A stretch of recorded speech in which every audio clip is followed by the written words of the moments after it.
الكرام شيء لله لهم الفاتحة. أعوذ بالله من الشيطان الرجيم. بسم الله الرحمن الرحيم. الحمد لله رب العالمين الرحمن الرحيم مالك يوم الدين.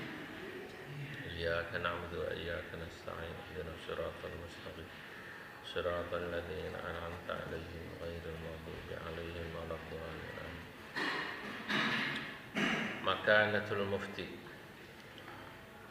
Makanatul Mufti menjelaskan tentang kedudukan mufti.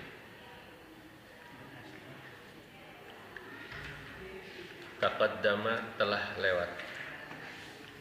Annal mufti, penjelasan bahwa seorang mufti itu huwallazi yatasadda, adalah orang yang menyiapkan diri libayani hukmil hawadithi, untuk menjelaskan hukum-hukum dari peristiwa-peristiwa yang terjadi atau masalah-masalah.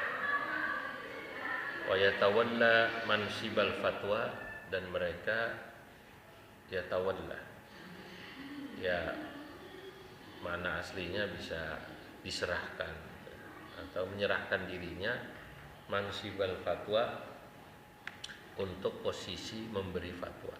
Ya mufti itu ya orang yang ya mempersiapkan diri, menyerahkan diri untuk berfatwa lah kira-kira. Waqad arrafahu Syekh Ali Jum'ah, ini kurang titik ya, dan telah memberikan ta'rif Syekh Ali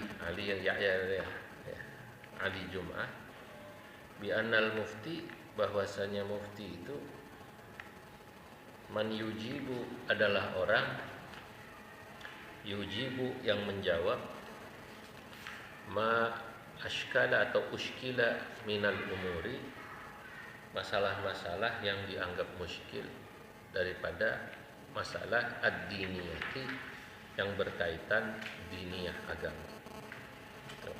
Itu bisa dicek, itu saya beri footnote, saya baca dalam kitabnya Sinatul Iftah. Wa dzalika li'annahu 'alimun bil ahkam syar'iyyah.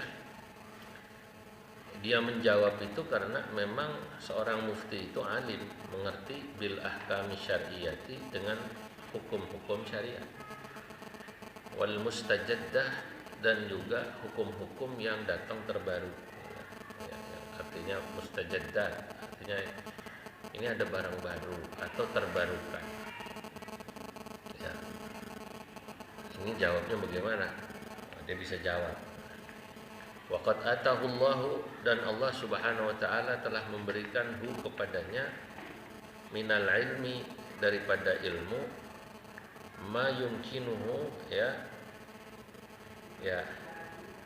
apa yang mungkin baginya, min istinbatil hukmi syar'i, untuk menggali hukum syariat. Ya. Min adillatihi, dari mana dia ngambil? Dari dalil-dalilnya. Dicari dulu dalilnya. Ini masuknya dalilnya apa? Gitu.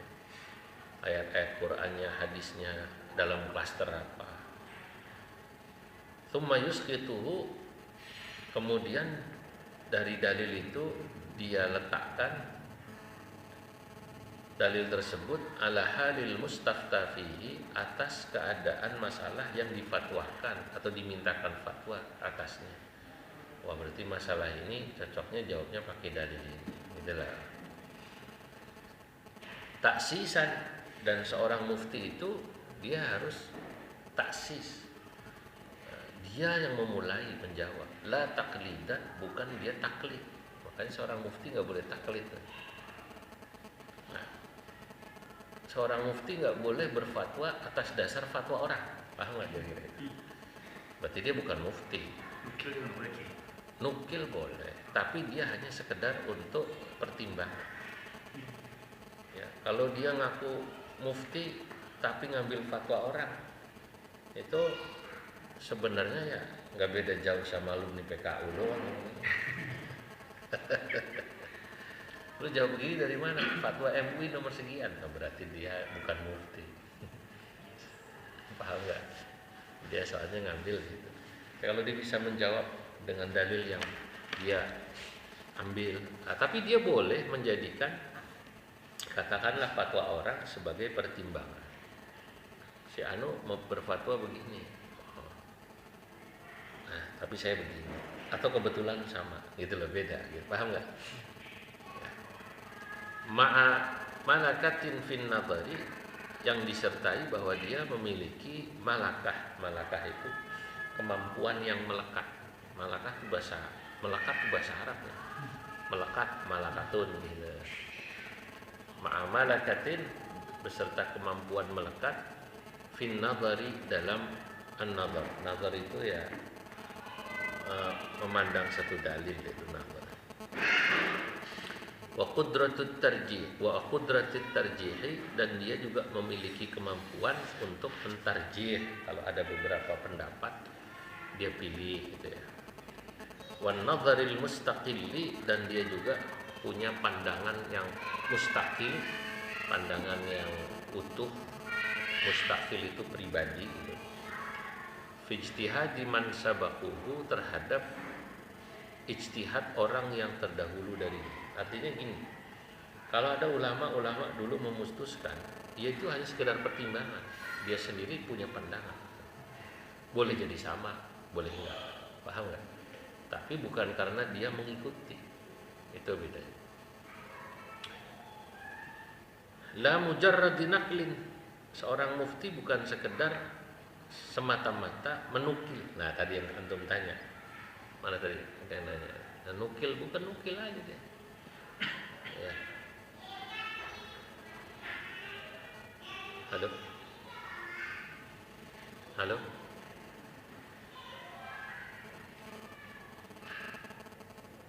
Ini siapa nih? Wa hikayatil aqwali, atau menghikayatkan al-aqwal, cuman menceritakan qaul imam ini begini, imam ini begini, bukan mufti itu namanya. Mufti harus bisa menjelaskan kenapa ini begini. Kebetulan imam ini berpendapat sama, gitu loh, paham nggak? Kebetulan imam ini berpendapat sama. Halo.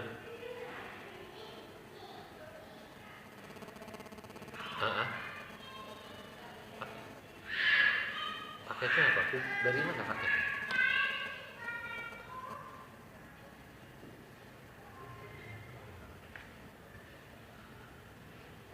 Oh, saya di Priuk ini. Rumahnya emang kenapa?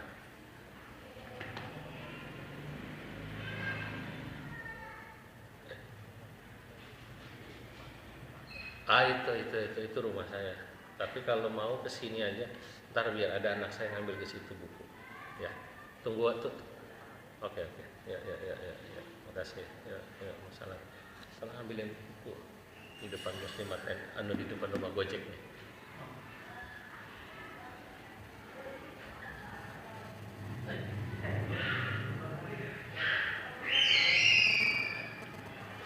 Kamu alumni mana sekolahnya? Salah. Saya di Pia. Oh, di Pia. Saya angkatannya Al-Fajri. Oh. Angkatan Al-Fajri. Sekarang S1, S2? Masih? Ya. Belum sekolah lagi, belum?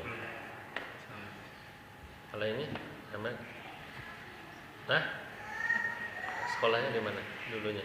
Di Tasik. Oh, tapi anu juga angkatanmu sama? Kenapa? Ini angkatannya sama? PKU? PKU Yusuf. Yang mana ya? Hah? di situ baru Oh, Yusuf. Oh, bukan PKU, bukan ya? Ini bukan PKU, bukan? enggak. Oh, enggak kenal. Oh, kirain. Iya. Oh, yang PKU Yusufnya? Iya. Kalau YouTube-nya kena satu kelas. Oke.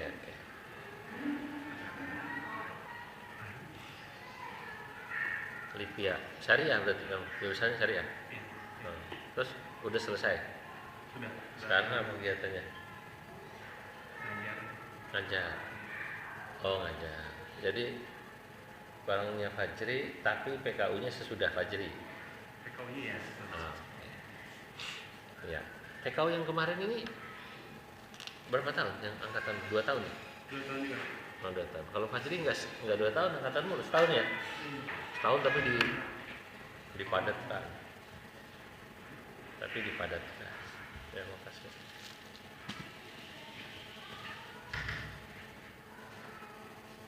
Oke.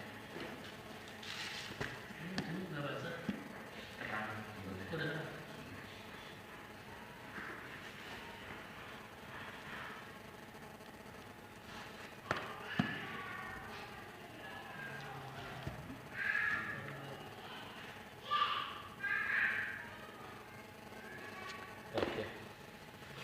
Jadi di situ, jadi bedanya mufti itu dia bukan sekedar pengutip ya, bukan sekedar penukil. Dia memang kalaupun membaca putusan orang itu seperti hakim, dia cuma membaca. Tapi dia bukan mengekor. Tapi putusan orang atau pendapat orang, akwal orang itu hanya dijadikan sebagai pertimbangan. Karena bisa jadi sama kasusnya. Nah, itu kan bisa jadi beda. Nah, kekeliruan orang itu kalau dia kok menganggap dirinya mufti tapi menukil total, padahal nggak sama. Gitu. Makanya orang menukil itu kemarin kalau kita udah ngaji, dia tidak pantas disebut faqih. Seorang mufti harus faqih. Dan kalau orang faqih pasti usuli, ahli usul, ahli dasar. Kalau kita belajar ilmu hadis, itu tujuannya apa sih? Supaya kita tahu mana hadis yang lemah, mana hadis yang tidak lemah, bahkan yang palsu, yang bisa, mana hadis yang kuat, yang bisa dijadikan dalil. Kan tujuannya kan itu kan.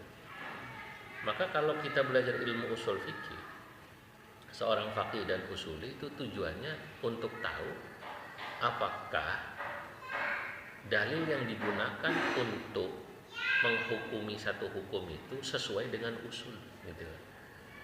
Apa tidak? Itu aja. Makanya dia harus tahu dalil. Wah, nggak pas ini kalau ini dihukumi haram. Masa ngerokok dihukumi haram menggunakan dalil misalnya wala tulqu bi aidikum ila tahlukah. Ayat ini terlalu umum, gitu kan? Nah, dan yang namanya tahlukah itu kan harus diukur. Ukurannya apa? Sekarang harus pakai istiqroh, gitu kan? Karena dari dalil yang bersifat umum dirinci. Karena ternyata orang rokok misalnya nggak semua sakit, ada juga yang sehat. Kalaupun sakit, itu juga tak bisa kemudian diyakini pasti hanya karena semata-mata merokok. Bisa jadi karena gaya hidup yang kurang sehat, kan gitu kan. Misalnya udah ngerokok, malas gerak, minumnya manis, puas, salah. Tapi ada orang ngerokok misalnya, tapi dia hidupnya sehat, macul di sawah, tua-tua masih ngerokok tuh, sehat aja. Nah, kesimpulannya nggak bisa nih dalil ini. Paling banter dihukumi makruh. Nah, gitu misalnya. Kenapa dihukumi makruh? Satu, emang orang kalau duduk di samping orang yang ngerokok nggak seneng, bau, ganggu. Nah, berarti makruh kan gitu kan. Nah, dari situ seorang usuli, ahli usul, dia bisa menilai misalnya satu ayat dipakai dalil untuk menghukumi sesuatu itu tepat apa enggak. Dia bisa mendiri, bahkan dia bisa tidak sependapat dengan pendapat seseorang. Gitu. Nah, ini menarik, misalnya saya membaca, ya kadang-kadang saya sependapat dengan Syekh Yusuf Qaradawi misalnya, ketika menghukumi sesuatu kadang-kadang saya nggak sependapat. Walaupun Syekh Yusuf Qaradawi juga kadang-kadang nggak sependapat dengan orang. Kasus gini, orang Yaman itu biasa makan al-qat bahasa Arabnya al-qat. Di Indonesia kan daun itu loh kayak cet gitu, apa ya, kayak ganja tapi bukan. Itu khas, harganya mahal. Dan ulama-ulama juga begitu. Kayak doping. Tahu kan dia? Qat ya. Pernah lihat belum? Belum. Tapi orang Arab katanya di puncak tuh kata pas lagi kumpul ahli-ahli fikih, alim-alim, saya Yusuf Qaradawi kaget.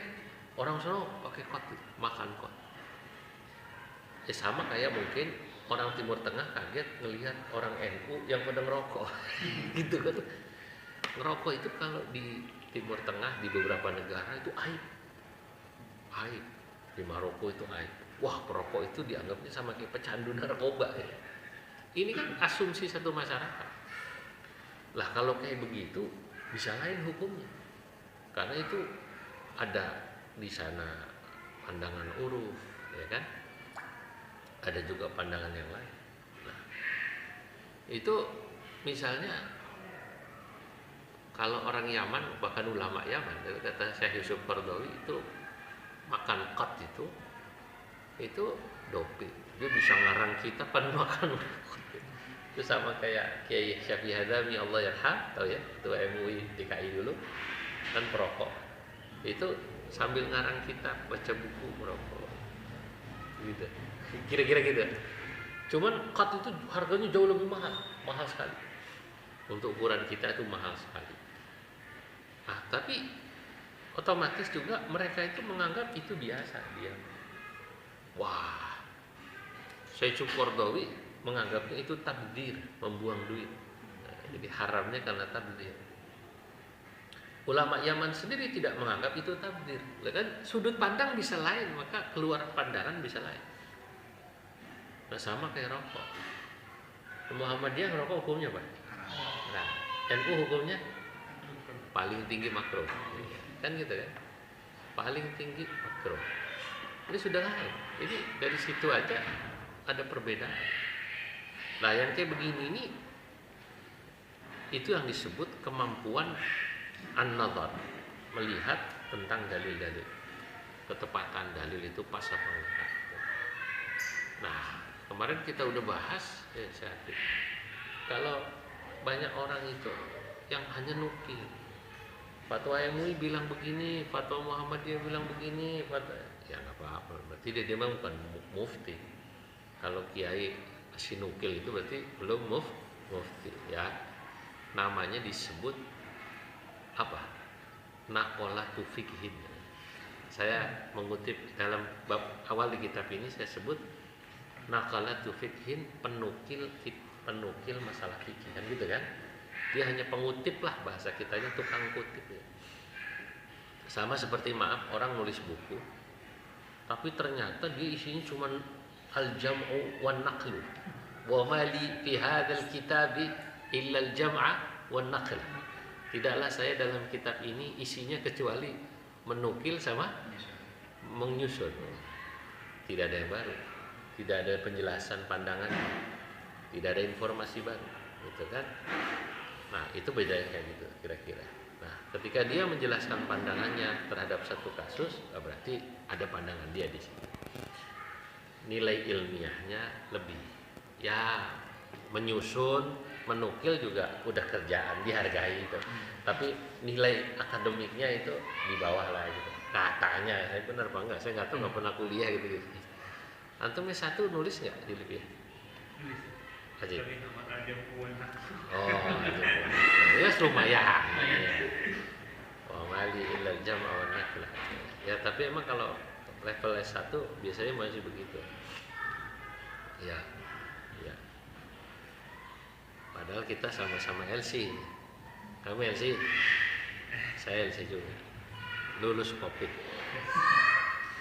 Jadi gitu ya. Itu perbedaan utamanya ketika dia menempatkan dalil atau menempatkan dalil pada satu kasus hukum, maka dia taksisan, la taqlidan. Dia betul-betul menurut saya ini begini, karena begini. Bahwa sebelumnya ada ulama kebetulan pandangannya sama, oke, tapi saya sendiri berpendapat begini. Paham nggak itu kira-kira? Dia lebih tahu daerah. Dan tapi kayak gitu tuh saling menghormati. Saya Yusuf Qaradawi betapapun gak suka Maroko, gak suka sama Al-Qat gitu tadi, dan dia tetap menurut dia pendapatnya haram, tapi dia menghormati yang bilang itu makruh atau mubah. Itu tradisi ahli fikih gitu. Ya, nggak apa-apa. Sudut pandang beda itu biasa, karena masing-masing punya dalil. Kenapa ya? Karena masalahnya ijtihadiyah. Kembali kan, yang namanya masalah ijtihadiyah itu pasti beda pendapat. Kecuali kalau masalahnya masalah yang sudah disepakati, kayak haramnya zina, nggak ada yang bilang zina boleh. Lah. Gitu. Wal mufti bihadhil muhimmah, kita lanjutkan. Mufti bihadhil muhimmati, dengan tugas ini. Al muhimmah itu tugas ya. Dzu makanatin azimatin, maka dia memiliki kedudukan azimatin yang agung. Fi janibin, pada satu sisi. Wa dzu khatarin azimin, tapi juga memiliki sisi bahaya, khatar azimin yang juga besar. Fi janibin akhara, pada sisi lain. Haitsu qala al-Imam An-Nawawi, sehingga karenanya berkata Imam An-Nawawi fi muqaddimatil majmu', pada muqaddimah kitab Majmu', i'lam anna al-ifta'a azimul khatar, ketahuilah bahwa berfatwa itu azimul khatari, besar bahayanya, kabirul mauqi'i, tapi juga besar posisinya, kathirul fadli, banyak keutamaannya, li'annal mufti, karena sesungguhnya seorang mufti itu warithul anbiya'i, dia adalah pewaris para nabi, salawatullahi wassalamuhu alaihim, semoga salawat dan salamnya Allah tercurah kepada mereka. Wa qa'imun, dan juga seorang mufti itu hakikatnya dia qaim, melaksanakan bifardil kifayati, atas kewajiban yang sifatnya kifayah atau fardu kifayah. Ya kan, kalau nggak ada yang jawab sama sekali dosa semua. Harus ada yang ngaji, yang bisa jelasin hukum. Lakinnahu mu'ridun lil khata'i, akan tetapi pada sisi lain mufti itu telah mu'ridun lil khata'i, ya kalau bahasa Jawanya mentoake. A'rada itu menawarkan ya. Artinya dia pada sisi lain nyaris menawarkan dirinya ya lil khata'i, pada kekeliruan. Artinya kalau bahasa gampangnya seorang mufti itu untuk keliru itu kemungkinan besarnya ada. Itu kalau bahasa gampangnya. Lihada, oleh karena ini, qalu, para ulama berkata, al-mufti, mufti itu mauqi'un atau muwaqqi'un, bisa juga ya. Muwaqqi'un anillahi ta'ala, dia sesungguhnya muwaqqi itu waqa'a mauqi'ahu gitu ya. Jadi dia menempatkan dirinya sebagai, dalam tanda kutip, pengganti Allah fi bayanil hukmi, dalam penjelasan hukum. Ya, paham enggak? Ya, makanya kan ada kitab I'lamul Muwaqqi'in Ar-Rabbil Alamin. Kitabnya siapa coba? Ibnul Qayyim Al-Jauziyah. Itu I'lamul Muwaqqi'in Ar-Rabbil Alamin, itu memberitahu pada orang-orang yang menempatkan dirinya sebagai pengganti posisi Ar-Rabbil Alamin, Allah Subhanahu wa taala Rabbil Alamin. Nah, itu ya, ini posisi. Nah, kalau dulu orang nanya langsung Nabi jawab. Nabi juga muwaqqi' Ar-Rabbil Alamin. Nabi juga sama, posisinya adalah sebagai pengganti Allah, dalam arti menjelaskan hukum. Itu paham. Nah, Nabi sudah wafat, maka juga penggantinya adalah para mufti. Itu makna muwaqqi' an Rabbil Alamin.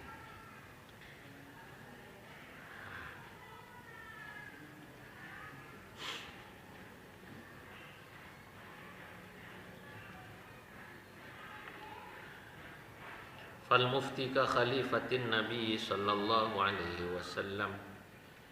Ya.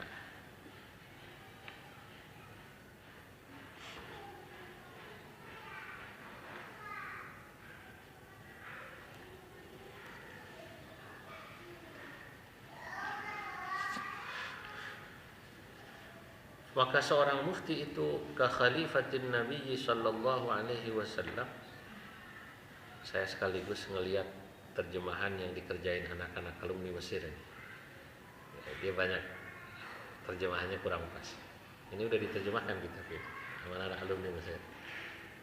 Tapi belum saya boleh keluarin karena nanti saya ada waktu saya cek ini kayak oh ini halaman ini. Saya udah lihat dia nggak paham istilah muwakki. Dia menerjemahkannya bacanya mauki. Padahal muwakki ar-rabbil alamin. Cara baca udah lain. Nah, kalau dia memahami dari judulnya kitab Ibnul Qayyim saja, I'lamul Muwaqqi'in, bukan I'lamul Mauqi'in kan ya. Muwaqqi'. Waqa'a mauqi'ahu. Paham enggak ya? Dia menempati posisinya, itu muwaqqi' namanya. Mufti itu yang begitu. Nah, di sini dianggapnya mauqi'. Dia menerjemahkan mauqi'. Beberapa kali saya sambil cek, oke. Sebab ini kitab saya bilang jangan dulu dikeluarkan terjemahnya sebelum saya cek. Saya belum sempat. Nah ini kan kitab ini nanti akan sedang diedit, disunting sama Dr. Tohiri, dirapiin, lebih rapi lagi beberapa itu. Nah, kemudian baru terjemahannya baru disampaikan. Saya bilang saya harus lihat. Takutnya diterjemahin kasihan yang beli terjemahnya salah mengartikan kan. Ya kalau udah ada terjemahnya antum udah bisa ngajar. Nah, ini kan enak dibaca kan udah terjemahnya udah cek. Iya. Sampai mana tadi? Fal mufti ka khalifatin Nabi sallallahu alaihi wasallam. Maka mufti adalah seperti pengganti Nabi Muhammad sallallahu alaihi wasallam. Tadi kan penerus ya. Fi adai wadhifatil bayani, sebagai atau dalam hal tugas melaksanakan pemberian atau melaksanakan tugas menjelaskan hukum, wal irsyadi, dan memberi petunjuk lil ummatil islamiyah, pada umat muslim, allati tatawwarat bihim at-tahaddiyatul katsira, yang berkembang kepada mereka at-tahaddiyatul katsira, tantangan yang terus yang banyak ya, fi kafatil majalat, dalam seluruh bidang, al-ilmiyah, keilmuan, wa tsaqafiyah, juga budaya, wal ijtimaiyah, juga kemasyarakatan, sosial, wal iktisadiyah, juga ekonomi, wasiyasiyah, bahkan juga politik, allati lam takun mawjudatan min qablu, yang semua tantangan itu boleh jadi tidak pernah ada sebelumnya pada masa Nabi, pada masa sahabat, bahkan 100 tahun lalu belum ada, apalagi 1000 tahun lalu. Nah, tantangan kan beda-beda, ya kan? Walaisa laha mathilun, dan tidak ada perumpamaannya bagi tantangan tersebut, tidak ada keserupaannya, fima tadammanathu kutubul fiqhi al-mawjudah, ya, dan itu nggak pernah dijelaskan atau tak pernah ada dalam kitab-kitab fikih lama. Wal mufti fi hadhil halah, oleh karenanya seorang mufti dalam keadaan ini labudda, mau tidak mau, wa an yakuna faqihan nafsi, dia harus faqihan nafsi. Faqihan nafsi itu satu istilah ya, kalau bahasa gampangnya itu cerdas. Kalau bahasa gampangnya itu faqihan nafsi itu orang yang cerdas. Nah, dia menerjemahkan di sini faqihan nafsi, mengetahui kapasitas diri. Ya, kalau ini dia menerjemahkannya ini, ya, makanya nanti pasti banyak koreksi. Dia harus cerdas, itu satu istilah khusus. Ya. Jadi ketika saya menulis ini, setiap kalimat itu punya makna. Jadi kalau nggak percaya coba searching di Google. Kalau diartiin per kalimat, faqih itu pintar, nafsi dirinya, paham kan? maka dia mengartikan secara kalimat, gitu loh. Di sini diartikan faqihan nafsi, dia harus mengetahui kapasitas dirinya. Karena dia pikir ini diambil kalimat per kalimat. Paham nggak? Padahal faqihan nafsi itu satu istilah khusus yang maknanya cerdas. Cerdas dalam membaca. Nah, seorang mufti itu harus cerdas. Kalau bahasa Nabi fatonah itu. Apa namanya? Sifat Nabi apa namanya? Fatonah ya. Nah, itu faqihan. Ya. Kalau dia mengetahui kapasitas dirinya, dia berarti faqihan li nafsihi. Beda. Ini sudah menjadi tarkib masjid atau tarkib masjid ya. Satu istilah yang menyatu. Kayak rumah sakit loh, diartiin satu-satu mumet. Paham gak kira-kira? Ya emang udah istilah. Tuh kira-kira. Tapi nggak apa-apa, saya hargai dia. Dia udah mau nerjemahin, saya udah hargai. Dia yang minta, saya mau nerjemahin, oh, bagus. Nanti bantu terjemahin gitu, mau nggak? Alhamdulillah ini, terjemahin gitu. Nah, saya lupa nih, mungkin bagusnya ntar dikasih footnote ya, apa makna faqihan nafsi gitu ya. Coba kasih tulisan footnote faqihun nafsi. Tapi saya udah tahu faqihun nafsi itu maknanya adalah kemampuan, kecerdasan membaca, memahami, itu namanya faqihun nafsi. Memahami konteks, setiap ada masalah, ada konteks, dia cepat, itu namanya faqihun nafsi. Fal mufti la budda wa ayyakuna faqihan nafsi. Seorang mufti itu dia mau tidak mau harus cerdas. Fi qiraatil waqi'i, dalam membaca realitas wa ahwalis sa'ili, dan keadaan orang yang bertanya. Langsung saya catat aja mumpung ingetin. Ini entar. Jadi supaya dikasih penjelasan dalam footnote apa makna faqihun nafsi.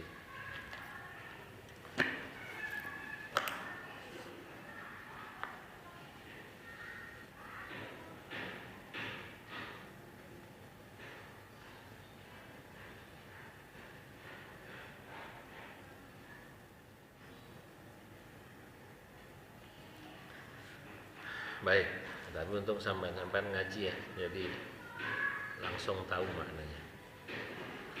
Wal muta'ammilu fi sunnatir Rasul sallallahu alaihi wasallam, orang yang merenungi fi sunnatir Rasul, tentang sunnah Rasul, perjalanan hidup Nabi. Yajidu, dia akan menemukan annahu kana yuraki al-waqi'. Nabi itu betul-betul memperhatikan al-waqi'. Fima yus'alu anhu, terhadap segala sesuatu yang ditanyakan pada Nabi. Tapi kalau ditanya tentang waqi', Nabi pasti melihat, ya, nggak sembarangan, nggak langsung main jawab. Mimma yu'akhidu, yang itu memberi taukid, ya, penjelasan yang lebih memperkuat, anna mura'atal waqi'i, bahwasanya memperhatikan, ya, bahwasanya menjaga al-waqi', ya, bahwasanya mura'atul waqi', menjaga dan memperhatikan waqi', indal ifta'i, pada saat berfatwa itu, ya, atau memahami realitas, bisa juga syartun min syurutil ijtihadi, merupakan syarat daripada syarat-syarat ijtihad. Waqad kana Rasulullah sallallahu alaihi wasallam, adalah Nabi Muhammad sallallahu alaihi wasallam, yujibu anis su'alil wahidi, kadang-kadang beliau menjawab dari satu soal. Soalnya al-wahidi satu, tapi jawabnya bi ajwibatin mukhtalifah, dengan jawaban yang bermacam-macam. Kenapa bisa begitu? Wadzalika liikhtilafi ahwalis sa'ilin, ya karena memang keadaan yang bertanya beda-beda. Soalnya sama, tapi yang nanya beda-beda, ya dijawabnya beda-beda. bahwa yujibu kulla sa'ilin bima yunasibu halahu, maka Nabi Muhammad SAW menjawab para penanya dengan sesuatu yang sesuai dengan dirinya. Itu Nabi. Misalnya bab haji, ada orang yang nanya sama Nabi, ya Rasul, saya mau lempar jumrah dulu baru tawaf ifadah. La haraj, kata Nabi, nggak apa-apa. Ada yang, ya Rasul, saya mau tawaf ifadah dulu baru lempar jumrah. La haraj. Sama kan? Konteksnya sama, haji. Tapi boleh jadi dia pengen ke sono dulu, ada ini dan itu, nggak apa-apa, boleh. Nah, kebetulan jawabannya, nah, ada orang boleh jadi melakukan sesuatunya sama Nabi, boleh. Kadang-kadang yang satu melakukan yang sama Nabi dilarang. Lain-lain. Gitu. Lain-lain. Karena konteksnya lain. Misalnya ada sahabat Nabi minta diangkat jadi amir gitu, untuk sebuah daerah atau untuk sebuah tugas, Nabi dikasih. Ya Rasulullah, amir ini. Ya Rasulullah, angkat saya jadi amir. Diangkat. Ada lagi, ya Rasulullah, fulan misalnya Abu Dhar minta jadi amir, ditolak sama Nabi. Jangan, kamu itu orangnya lemah. Kalau si Anu saya kasih karena gitu. Konteks satu hal yang sama tapi orangnya lain-lain, dijawab lain-lain. Maka seorang mufti nggak bisa dia menjawab semua sama. Ngerokok haram semua lu ya, lain-lain. Kalau dia udah bengek-bengek, lu haram. Lu udah bengek. Ini udah bengek, duit nggak punya lagi.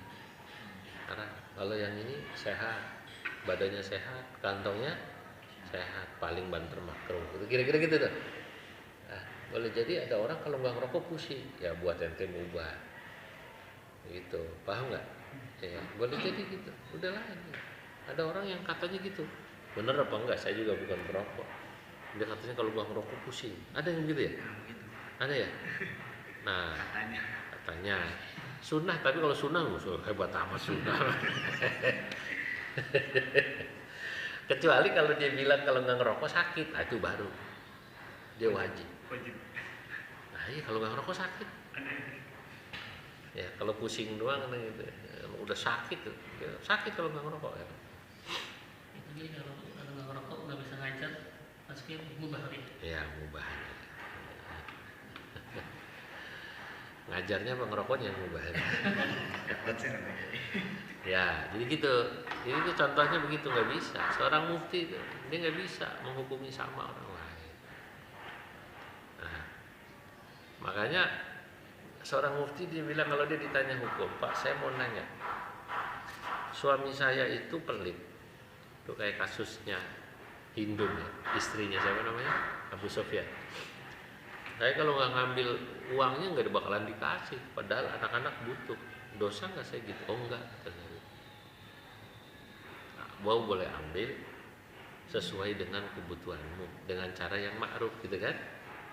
Lah, Nabi menjawab khusus buat Hindun karena itu kan fatwa. Perempuan lain, apalagi di pengajian, wah boleh tuh katanya gitu, nggak bisa. Itu boleh hanya dalam kasus Hindun atau orang yang sama, dan itu harus ditanyakan dulu.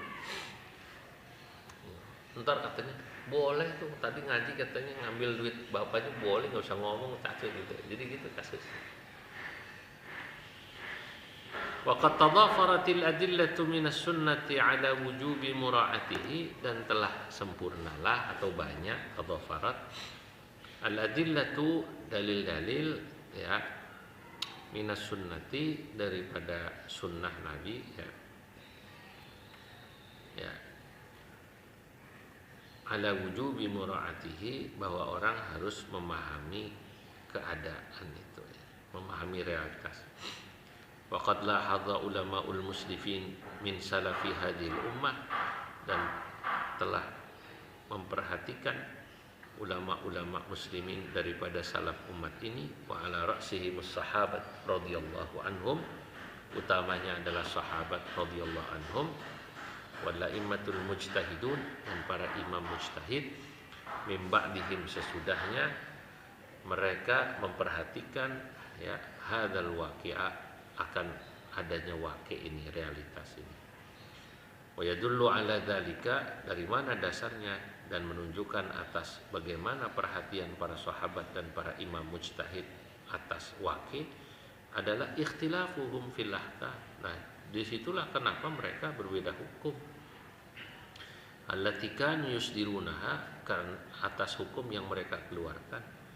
Nadharan li ikhtilafi waqi'il mas'alati, karena mereka melihat berbedanya waqi' daripada realitas masalah, au halis sa'ilin, atau keadaan para penanya, muta'assina, yang mereka berlandaskan bi Rasulillahi sallallahu alaihi wasallam, mengikuti Nabi Muhammad sallallahu alaihi wasallam, ya, wasara ala nahjihim, dan juga berjalan atas jalan mereka, bidzalika, dalam hal memperhatikan waqi' itu, ya, diikutin oleh al-a'immatul mujtahidun.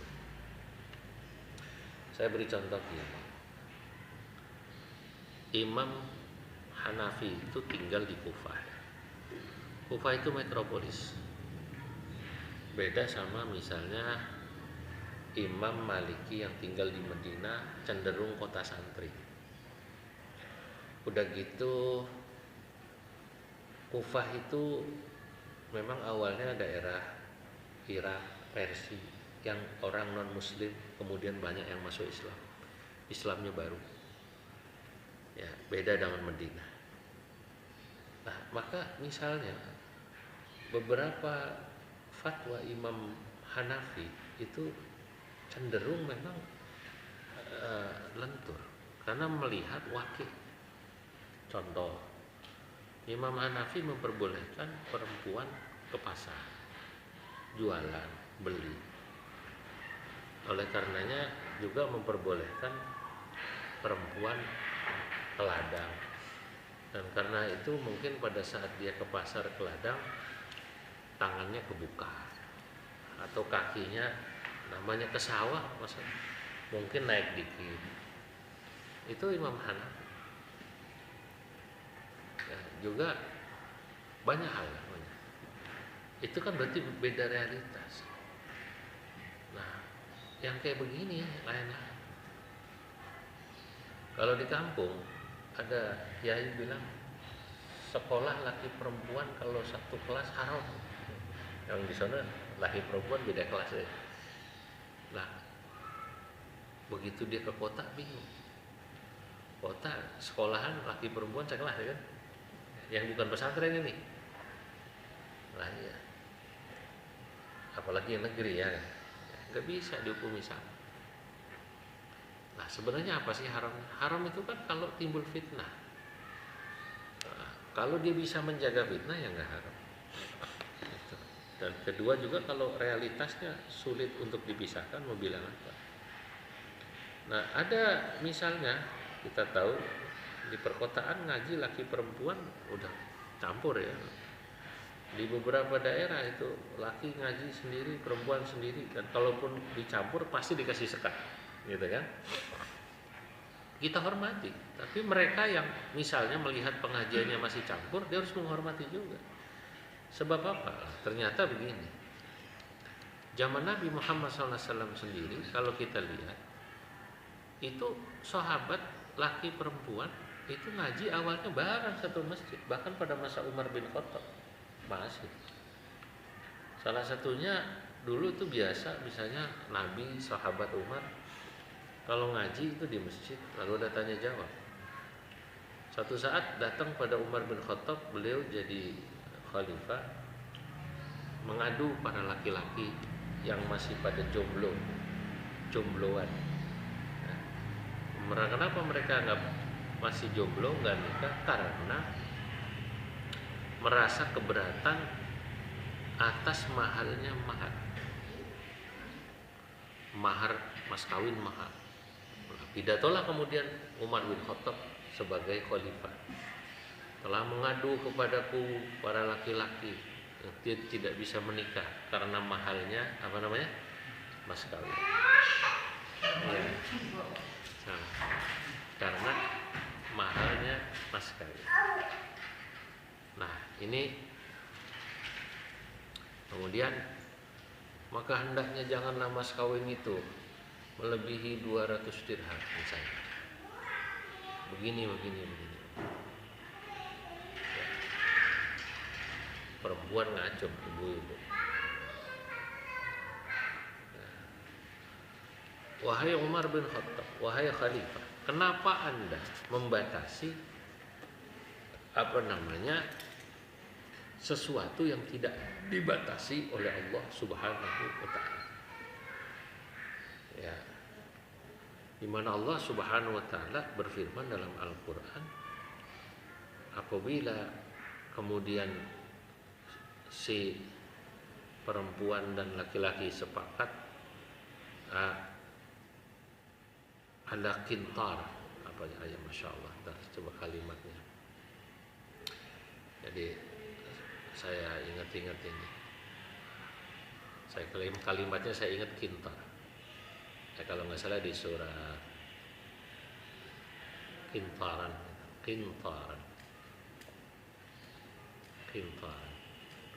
Oke, surah An-Nisa. Ini peristiwanya surah An-Nisa ayat 20. Wa in aradtum istibdala zawjin makana zawjin wa ataitum ihdahunna qintaran fala ta'khudhu minhu syai'a. Waqad qala ta'ala, kata perempuan itu, Allah padahal sudah berfirman, wa in aradtum istibdala zawjin makana zawjin, apabila kalian menghendaki untuk mengganti seorang istri dengan wanita lain, wa ataitum ihdahunna qintaran, dan padahal kalian sudah memberikan mas kawin kepada istri yang pertama itu, qintaran, mas kawin yang banyak, qintar, fala ta'khudhu minhu syai'a, maka kau para laki-laki enggak boleh ngambil mas kawin yang sudah dikasih. Mahallus syahidnya pada qintar. Allah memperbolehkan mas kawin itu mahal. Dan itu karena memang sudah tradisi Arab. Dari zaman sebelum Nabi itu orang Arab itu kan mas kawin ditentukan dari suku apa nih, kabilah apa, keturunan mana. Itu mas kawinnya gitulah. Bisa 100 onta, bisa 1000, tergantung. Nah, lalu kemudian datang Islam. Islam tidak bisa merubah secara langsung. Dia hanya menghimbau. Nah, makanya ini ya, itu pelajaran buat kita. Kita itu tak bisa kemudian merubah satu budaya masyarakat yang sudah lama nggak bisa. Kayak model ISIS itu nggak bisa. Dakwah Islam itu bukan kayak dakwah ISIS itu langsung brak nggak cocok, dihancurin, bubarin kan. Nah, Nabi aja pelan-pelan, dia pengen ngelebihin Nabi gitu. Ya, maka sebaiknya murah, tapi nggak bisa melarang. Paham nggak? Nah, begitu perempuan itu membaca ayat ini, Umar bin Khattab langsung ngomong, ya, sadaqatil mar'atu wa akhta'ar rajul. Ibu itu benar, si laki-laki salah. Siapa itu? Dia sendiri. Sadaqatil mar'atu wa akhta'ar rajul. Nah, saya hanya ingin menjelaskan bahwa ternyata di zaman Nabi, di zaman sahabat, ngaji campur. Paham nggak? Nah, tapi ketika misalnya satu masyarakat sudah terbiasa terpisah, lalu kemudian ada seorang mufti menghukumi laki perempuan ngaji dalam satu tempat hukumnya haram, nggak salah juga, karena dia lihat wakil di kampungnya. Paham nggak itu kira-kira? Tapi kayak Imam Hanafi mengatakan ngaji perempuan laki satu tempat di pasar segala macam, nggak apa-apa. Ini terkait dengan satu budaya di Arab, warung yang khusus suami istri itu masyarakat sana tertutup, ya kan? Sampai sekarang kalau Anda ke Al Jazeera itu ada istilah bilik-bilik ailah, itu khusus keluarga laki suami istri. Kalau kita umroh di hotel Zam-Zam itu ada tempat kopi yang terkenal namanya Starbucks. Kalau kita laki-laki sama laki-laki duduk di dekat tempat ngopi yang mereka keluarga, kita dilarang. Hadza lil ailah. Itu tradisi dia. Bahkan nggak ada perempuan keluar sendiri itu nggak ada. Maka jangan heran kalau kemudian di sono sempat ada hukum perempuan haram nyetir gitu. Paham ya kira-kira? Saya bisa memaklumi gitu loh. Kenapa fatwa itu muncul? Walaupun boleh jadi saya tidak sepakat. Paham nggak itu kira-kira? Nah, jadi orang itu mestinya harus begitu. Saya bisa memaklumi, tapi saya nggak sepakat. Gitu loh. Jadi biasa para ahli hukum itu kayak gitu. Tapi saya nggak sepakat dengan hukum itu. Tapi saya memaklumi kenapa ulama itu memfatwakan begitu, gitu loh. Ya kan tadi, nggak ada perempuan ke pasar sendirian kayak di Indonesia. Lah, maksud saya kalau Anda misalnya ulama yang belajar dari Timur Tengah, dia lama di sono, dia kesini, dia nggak bisa mengharamkan ibu-ibu sini ke pasar sendirian. Ini suaminya pada dosa semua nih, kata gitu. Bininya pada ke pasar sendiri gitu loh. Paham nggak kira-kira? Apalagi dia, bininya ditinggal di kampung untuk ke pasar sendiri. Paham nggak? Budaya sudah berbeda. Budaya sudah berbeda. Lah banyak orang ini, mohon maaf, dia belajar agama nggak paham wakil. Pulang dari sebuah negeri atau tempat. Kadang-kadang orang kota pulang dari kampung, pondok gitu. Kamu di sini semua haram, sudah salah semua, dosa semua. Atau dari luar negeri pulang ke haram semua. Dia nggak ngerti wakil. Ya, karena dia hanya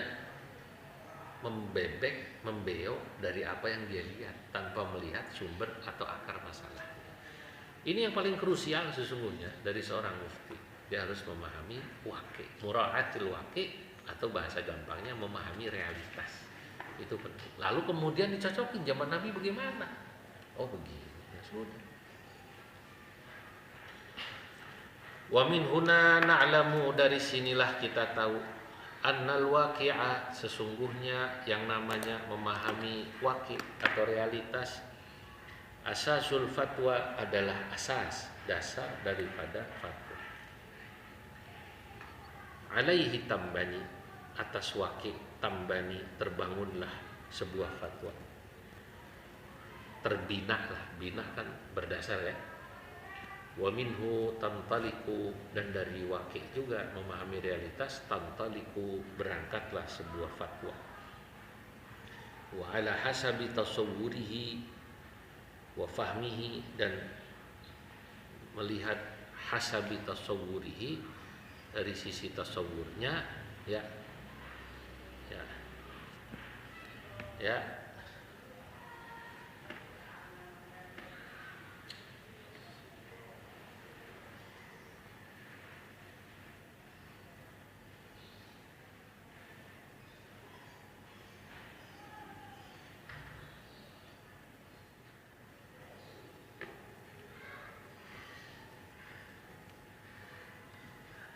Dan dari sisi tasawur, memahami gambaran waqi' wa fahmihi tatanazzalu, maka harus didudukkanlah waqi' itu ya. Waqi' itu harus didudukkan ya. Wa sya'nul mufti, oleh karenanya posisi seorang mufti itu sesungguhnya fil adyani, dalam menjelaskan agama, kasya'nit tabibi fil adyan, fil abdan, seperti seorang dokter ketika memeriksa badan seseorang. Ini saya paling suka kalimat ini. Jadi ini harus perlu digarisbawahi, sering saya sampaikan di mana-mana. Sya'nul mufti fil adyan ka sya'nit tabibi fil abdan. Takhtalifu indahu al-ahwal. Ya, berbeda baginya keadaan badan orang, obatnya lain-lain. Sama-sama pilek biasa sama pilek corona beda, ya kan? Sama-sama batuk biasa sama batuk apa beda. Fayanzuru fi kulli halatin halatan, seorang mufti dia harus melihat setiap kasus dengan setiap jawaban yang berbeda-beda. Ya harus melihat satu-satu ya. Faida ahsana taswiraha, apabila dia bagus dalam memahami dan menggambarkan satu kasus, wa tashkhisaha, sama taswir sama tashkhis itu sama ya, mendiagnosanya kalau pas, ahsana ilajaha, maka dia bagus dalam mengobatinya ya, semacam itu kalau kita bicara obat gitu ya. Fa idza arafa da'aha asaba dawa'aha, sama seperti dokter, mufti itu kalau dia tahu ini penyakitnya apa sih, maka insya Allah dia ngasih obatnya pas. Wa kadzalikal mufti, begitu juga seorang mufti, yanzuru fi kulli waqi'in fatwa, dia harus melihat pada setiap satu konteks, satu kasus ada fatwanya sendiri-sendiri.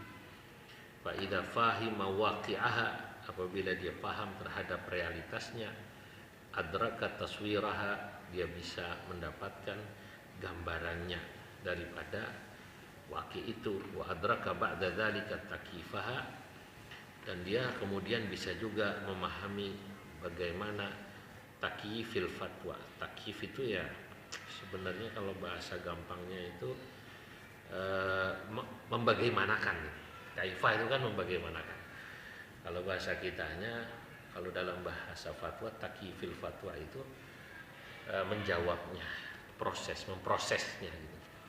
Memproses fatwa itu, watanziliha ya, watanzilaha, dan mendudukan fatwa itu.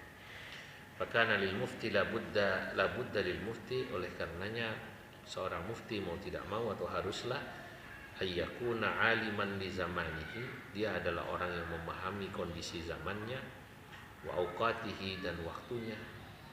Artinya zaman ini begini, waktu sekarang begini. Muttali'an ala ahwali asrihi, dan dia melihat atas keadaan masanya. Arifan bi a'rafihi, dia harus arif, mengerti a'raf. A'raf itu uruf ya, atas tradisi, urufnya. Nanti di belakang dijelaskan apa bedanya uruf sama adat. Lebih detail, menarik ya. Kan kita sering dengar ada kaidah fikih bunyinya al-adah muhakkamah. Al-urfu yataghayyar bi taghayyuril ahkam. Di sini dijelaskan. Saya menjelaskan panjang. Saya misalnya memahami itu setelah membaca secara detail buku namanya Al-Madkhal fi Fiqh Al-Madkhalul 'Am fi fil Fiqh ya.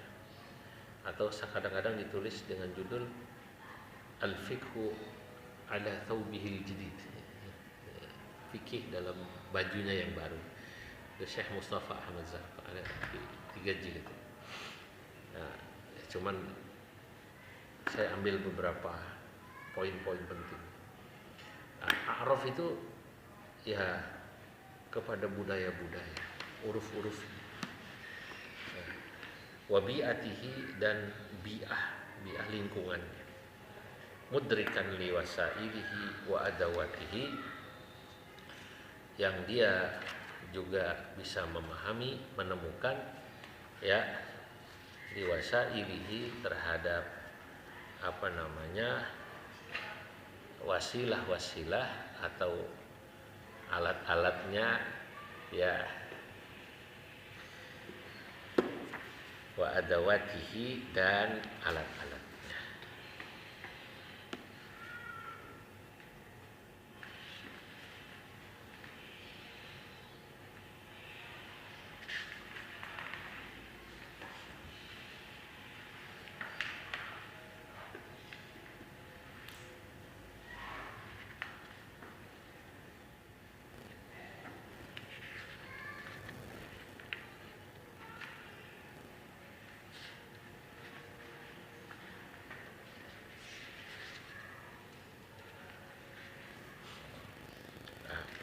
Tahaddiyatul fatwa, wallahu a'lam bishawab.